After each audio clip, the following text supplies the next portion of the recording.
Hello everyone and welcome back to a new video. My name is Betty and in this video I'm going to talk about the books I read in July.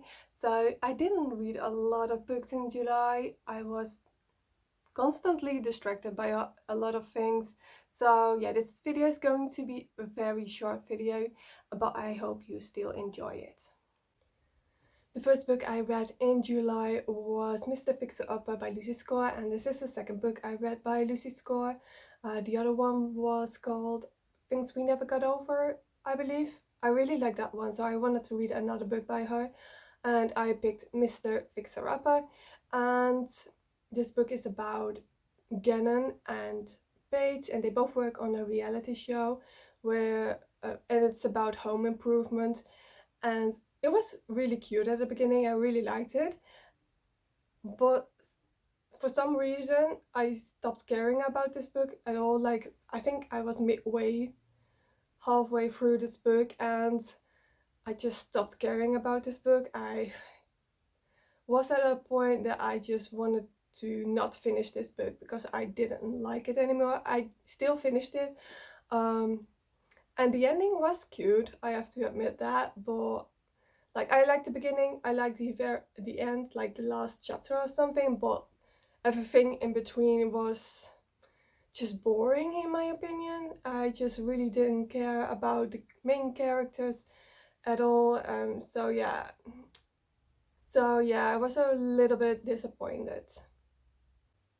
The next book I read in July was Wildfire by Hannah Grace, and this is about Rod and Aurora, and they have a one-night stand at a party and they think they will never see each other again. But then the next day they see each other again because they are both working at a summer camp. There's one rule at this summer camp, and that is that they can't have like any romantic or sexual relationship at this camp because there are kids around. They have one thing in common, and that is they both have daddy issues. Ross is dad likes to gamble and likes to drink, and Aurora's dad doesn't really care about her. He only cares about himself. So this is the second book in the Maple Hill book series by Hannah Grace. The first book is Icebreaker, and to be honest, I wasn't the biggest fan of that book. It was okay, but it wasn't great. But I really like this one. I think this book was a lot better, but it's kind of necessary that you read Icebreaker first because they mention a couple of things in this book that happened in the first book. So yeah, you really have to read Icebreaker first before you can read this book. But I really recommend this book because it was great. It gave me like all those good summer vibes. It took place outdoors at a summer camp. It was really fun to read.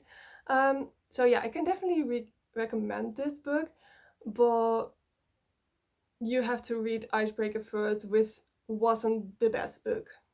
The next book I read was Love Story by Lindsay Kelk, and this book is about Sophie Taylor, and she's a teacher, but in her free time she wrote a book, a best-selling book called Butterflies, and she really wants to keep it a secret, so she wrote it on a different name, not Sophie Taylor. Her writing name is Estee Cox. She mostly does this because she is afraid of what her parents would say, because she grew up in a book world. Like, her family is in the book publishing world, and they think that you should read classics and real fiction and real literature, but they think less of romance novels with smut in it. They think those kind of books are trash and they do not approve. But it gets harder to keep this thing a secret because everyone wants to find out who Estee Cox really is. Especially her sister is like determined to find out who Estee Cox is because she's like a super big fan. And of course there's Joe, who is Sophie's love interest, and he is also in the book publishing world. So I really like this book. It was great. I had so much fun reading it. It made me laugh out loud several times. It was really hard to put it down. There was a lot of drama, but it was kind of fun to read that about that kind of drama. It was so much fun. There were two characters that I didn't like that much. The obvious one is Sophie's ex, CJ. I just wanted to punch him several times throughout the book.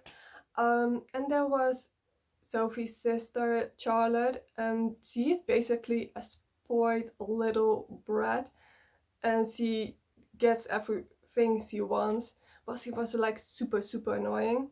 But overall, I really enjoyed this book. I can highly recommend this. I think this is almost a 5-star read for me. These were the books I read in July. I really hope that I will read more books this month in August. Thank you for watching this video, and I'll see you next time. Bye.